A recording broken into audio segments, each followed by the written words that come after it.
to give people the fights that they want. You ain't always going to have an unbelievable night in the office. Sometimes the styles don't suit, they don't match up. But ultimately, I don't feel like... I always get fulfillment when I know that I'm on the right path of life and as a champion and as a person in life. You know, the narrow path, God, the way, you know, whatever he has for my life. But it means to me in my heart to win this title for my dad, because I know how much that will mean to him. More so, you know, I'm definitely going to hold this bout proudly. You know, I'm going to be flexing it like all these other guys. You know, they always be like, oh, I'm 4-time champion. Like, bro, no, you not. Ryan Garcia sounds completely unfazed by the idea of a rematch, turning the pressure straight back onto his rival.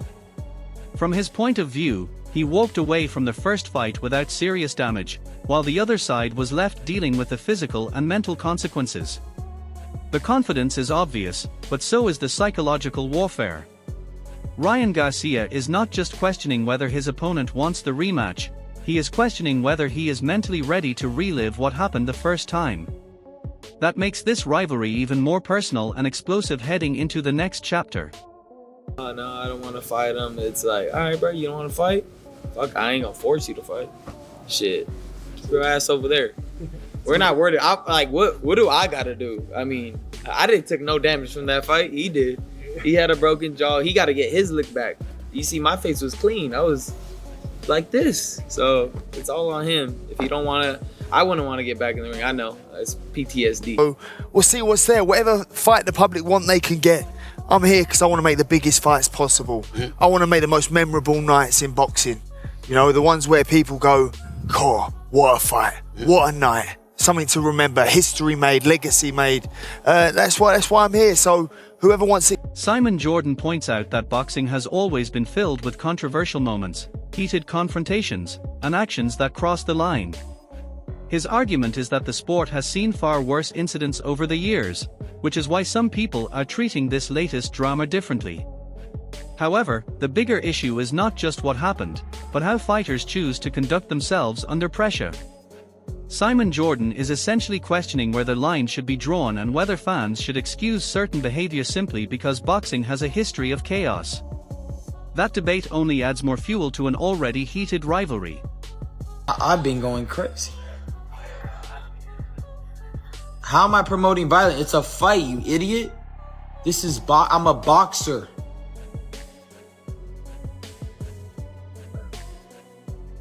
I can't be promoting violence if this is what I do. I box. How's that? What I do is violence. What I do is violent. I don't give. They can shadow ban me all you want. You ain't gonna stop me from talking. Ryan Garcia escalates the tension to another level, making it clear he is approaching this like a full fight rather than a traditional boxing match. His words are aggressive and uncompromising, as he talks about finishing his opponent by any means necessary inside the rules of the sport. The mindset he is showing here reflects pure hostility and a win-at-all-costs attitude, which instantly raises the stakes and the danger surrounding this rivalry. How many times have we seen boxers do things that they shouldn't do? You know, we saw Derek Chisora spit on Vitaly Klitschko. We didn't need that. I'm not offended by it. But you don't need Tyson tables thrown up there. Tyson and his costumes. Yeah, we see Tyson Fury's dad headbutt the smallest Ukrainian he could find. You know, we're in this territory. But we called that out. Yeah, Should because we not call this out? Look, well, it's between the. Ryan Garcia fires back with full intensity, rejecting the idea that he is promoting violence and reminding everyone that boxing itself is a combat sport. He argues that what he does inside the ring is professional competition, not mindless aggression, and he refuses to be silenced or controlled by criticism or restrictions online. The frustration is clear, but so is his confidence, as he stands firm on speaking his mind no matter the backlash. Cowardly behaviour. Of course he wants it. Oh, what, you want the smoke now? You want to be vocal now? Coward. So why are you saying that he's being vocal now? Well, because I've just gone 10 rounds with Regis, probably. You know? Ultimately, his performance with Barrios weren't entertaining, weren't exciting. You know? Eddie Hearn here is talking about keeping things balanced in interviews and discussions, saying you can't take the mick but you can challenge him properly.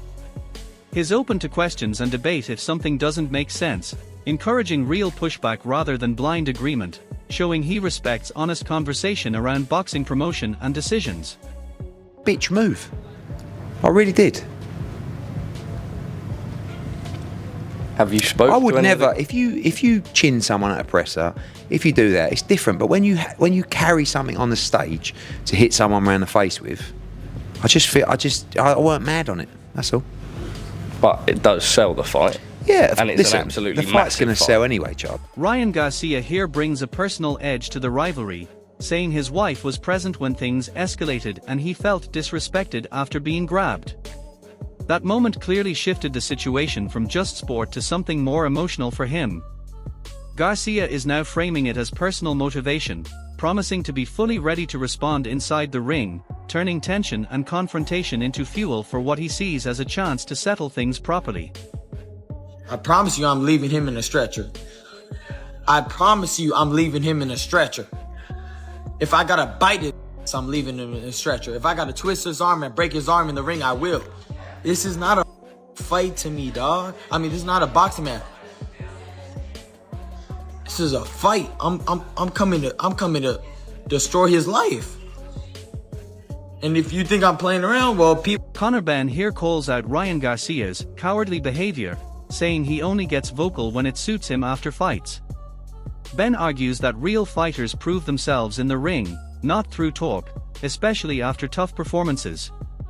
He's questioning Garcia's consistency and pushing the narrative that words mean nothing without action inside the ropes. Take the piss, but you can push me on like if I say something that you don't think makes sense, I think it would be good for you to go, yeah, but hang on. Eddie Hearn here reflects on a controversial promotional moment, saying he wasn't really in favor of it when things go beyond words into physical gestures. He admits it crosses a line for him personally, but at the same time he accepts that it builds hype and sells the fight, showing the balance between promotion and respect in boxing. And my wife was there and he just pressed up on me, grabbed me. Wow. Yeah, so it's a little personal. So we'll be ready to go get him. Trust me, that's guys. not... Well, let's go. Conor Benn here shuts out all outside noise, saying he doesn't care about haters or doubts and is entering the fight with a chip on his shoulder. His mindset is all about proving himself as a future WBC champion. Benn promises an aggressive start, looking to come out fast, apply pressure, and potentially force an early finish within the first 4 rounds. I think that Ryan Garcia is a better boxer, but if they get to a fight, which it might happen, I will pick Conor Benn. Because Conor Benn is not skilled. He's not that skilled, but he's a raw fighter. You know, he's just a raw fighter. He wants to get there. He wants to fight. So if they get to that, if they get to that fight, You think he'd be better? Conor Benn obviously was made about the weight drain. You think he'd be better at 47 or going up to 54 to try and make 54, that fight? 54. I think at 54. I think because at 47 he might be. Adrian Broner here doesn't hesitate as he backs Ryan Garcia over Conor Benn, saying Garcia wins easy because of superior natural talent. From Broner's perspective, the fight comes down to skill level, and he believes Ryan's ability would take over once they are in the ring. It's a confident, no doubt prediction that frames Garcia as the more gifted fighter in that matchup. Irrelevant of all the noise, irrelevant of all the haters, irrelevant of all the no's you can't do, I'm going to go into this fight fueled with a chip on my shoulder to prove to the world that I will be the greatest WBC champion. So, you know, for me, to answer your question, I'm going to come out fast and put it on him and hopefully get him out there early. Regis Prograis here breaks down a potential Ryan Garcia versus Conor Benn matchup, suggesting Garcia might have the edge but still calling Benn a raw, aggressive fighter. He leans toward Benn being more effective at 154, implying their weight class could change everything in that fight. Prograis is basically weighing power, style, and physicality, showing how closely matched and unpredictable this clash could be depending on where it happens. Conor Benn is a future Hall of Famer. Why is that? Because whoever knocks him out cold is gonna be in the Hall of Fame, and is gonna put his face on the Hall of Fame. So you see him like a dead man walking, so to speak, I guess. Yeah, no, he has a little bit of energy. You know, he's still got a little bit. You know, he's limping, but you know. he straight away, called out Ryan Garcia. Ryan's been calling him out. It seems like that's the one that's at least they're both talking about it. I don't know. What are your thoughts on that? Okay, how about this, right? I made perfectly, like Conor Benn was over there begging for the fight with me, right? All stuff, which we had the whole deal set up, by the way. We had the whole deal set up, but he's over there in New York trying to cause all that commotion, all this stuff, right? He did it for clout. Same thing with this, bro. He might be doing this with Ryan for clout too. Like I said, they're over there trying to make all this stuff right. I don't do that fake beef. And that's the thing. That's why it's like, bro, it throws me off, man. And then you go do all that fake beef, and then you want to go come over here and try to... You act like you're a big, tough guy, and then go run off and not fight. And he might be doing that with Ryan, because Ryan knock him out cold. You see Ryan knocking Conor Benn out, huh? Anyone, Devin Haney might knock him out cold. And that's saying a stretch. That's a Devin Haney compliment from Rolly. It's kind of crazy. Bro, dude, no. It's not even a compliment. It just shows how bad Conor Benn actually is. Adam Catterall here breaks down the growing Ryan Garcia versus Conor Benn talks, saying the fight is being targeted for September in Las Vegas during Mexican Independence Weekend. He highlights the controversy around weight, pointing out Benn hasn't properly fought at 147 pounds for years yet is still ranked and in position for a world title shot. It adds context and debate around whether the matchup is fair or purely driven by hype and commercial appeal. How does he do if he fights Conor Benn? Who wins that? Ryan. Ryan? Easy. Easy? Why? No more talent. That fight, the talent will show. Rolly Romero here gives a very harsh and controversial take on Conor Benn, questioning the seriousness of the rivalry and suggesting it could all be clout-driven. He downplays Benn's level, even saying fighters like Ryan Garcia or Devin Haney could potentially knock him out cold. Romero's comments add extra heat to the debate, turning the conversation into criticism of Benn's credibility and whether the hype around him truly matches his ability in the ring. We are being told that September, the Mexican holiday in September, around about the 12th of September, Las Vegas the destination, as Ryan Garcia of Mexican heritage will be defending his WBC welterweight championship. And he was on the Jimmy Fallon show this week, which is massive over in the States. He made a big announcement because he says that he's going to be fighting a certain fella from the United Kingdom in the shape of Conor Benn. What did you make of all that? And just for a little bit of context on that, Conor Benn hasn't fought at 147 pounds flat for the last 4 years. His last fight was 150 pound catch weight against Regis Prograis. He hasn't hit 147 for 4 years. Still highly ranked with the WBC at 147, and now gets an opportunity, seems, in September to be fighting for a world. Carl Frock here gives a brutally honest take on a potential Conor Benn versus Ryan Garcia fight, saying Benn would get absolutely splattered. He questions Benn's resume, pointing out that his biggest wins don't prove world-level ability and criticizes the hype around him being ready for a world title. Frocker's view is clear: based on levels and opposition faced, Benn is not prepared for someone like Ryan Garcia, making the matchup look one-sided in his eyes.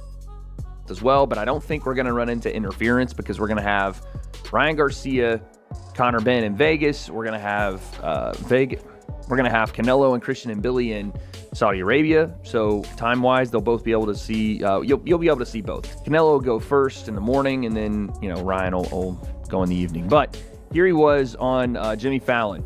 Let's take a listen. We're going to announce it tonight. Yes. When is it, and what can you say about this fight? I can say that we are fighting September 12th. It will be in Vegas. Ooh. And the opponent, let's just say he's from the other side. Yeah, so he obviously means across the pond.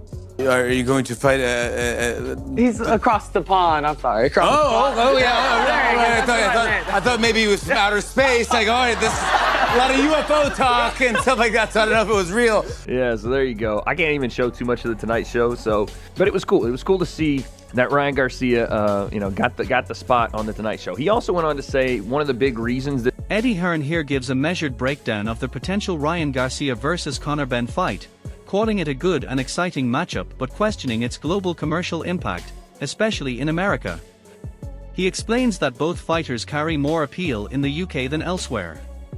Hearn also raises a key technical concern, suggesting Conor Benn is too small for 147 and would be better at a higher weight. Ultimately, he leans toward Ryan Garcia having the clear advantage at welterweight, saying he doesn't see a realistic path for Benn to win at that weight class. I work for the fighter. Ultimately, if that's the fight Ryan wants, then we're gonna have to evaluate. We're gonna have to sit down and negotiate. And if that's the fight Ryan wants, then we have to make it. You know, I'm for the fighter 1,000%, but it's gonna be very interesting. What we're really looking at here is more than just Ryan Garcia versus Conor Benn. It's a collision of pride, pressure, and perception. Ryan comes in with the aura of a global star, backed by confidence, power, and the belief that he can end things early. Benn, on the other hand, carries that relentless chip on his shoulder, convinced he has to prove every doubter wrong and silence critics in violent fashion. Mentally, Ryan looks more relaxed and self-assured, while Benn feels like the man trying to force destiny through sheer aggression. But that's exactly what makes this dangerous, because on fight night, one clean moment can flip everything. If Ryan controls range and timing, it could be a statement win. If Benn drags him into a war, suddenly all the predictions go out the window. That's the real stakes here, not just rankings, but reputations built on hype and belief, and that's why the question becomes simple: who breaks first when the pressure hits? Is Ryan too sharp for Benn's aggression, or does Benn's hunger drag him into something Ryan can't handle? Drop your prediction below, because this one doesn't feel like it ends quietly. Conor Benn against Ryan Garcia, I think Conor Benn gets absolutely splattered. I've got to be honest, I don't think he's got a chance. He's not there yet, and I've said it before, and he gets the ump with me for saying it. But who's he beat? What's he done? Who's his biggest win? Chris Eubank. Yeah, but and who's the other kid he beat? Was it Algeria? Yeah, but he was 43. Eubank, you can't say it's a big win. This guy finished Eubank years ago. Wade Plemons here breaks down the growing buzz around a potential Ryan Garcia versus Conor Benn clash, confirming talks of a September 12th fight in Las Vegas. He highlights how Garcia revealed the matchup on the Jimmy Fallon show, teasing a major announcement and hinting at a UK opponent. Plemons also adds context to the event schedule, showing how big fight nights are being planned globally. He notes that the rivalry is not just business, but personal as well, which adds extra intensity and pressure to the build-up, making the fight feel even more significant. You know, in terms of that fight, I think it's a good fight. You know, I don't think it's a big fight in America. I think it's a big fight in the UK. Obviously, Ryan's a big star in America, Conor's not. Ryan's a bigger star in the UK than Conor is in America, and Conor's a big star in the UK. So, yeah, I don't think it's a fight that's going to do massive numbers, but I like the fight. I think it's exciting. I think at 147, Ryan's a big fight. I don't think Conor should be fighting at 147. I think, you know, I like him up at 160 or up towards that weight class, but I don't see a way he beats Ryan Garcia at 147. Oscar de la Hoya here makes it clear that the final decision rests with the fighter, saying he works for Ryan Garcia and will support whatever fight he wants next. He explains that if Ryan truly wants the Conor Benn matchup, then negotiations will move forward and both sides will have to sit down and make it happen. De la Hoya shows full backing for his fighter, emphasizing loyalty and control staying with the athlete rather than outside pressure. At the same time, he hints that the situation is still uncertain and will require careful discussion, keeping the fight in the possible but not confirmed stage. His comments add more intrigue to the build-up, suggesting that while interest is strong, the deal still depends on final negotiations and mutual agreement between teams before anything becomes official.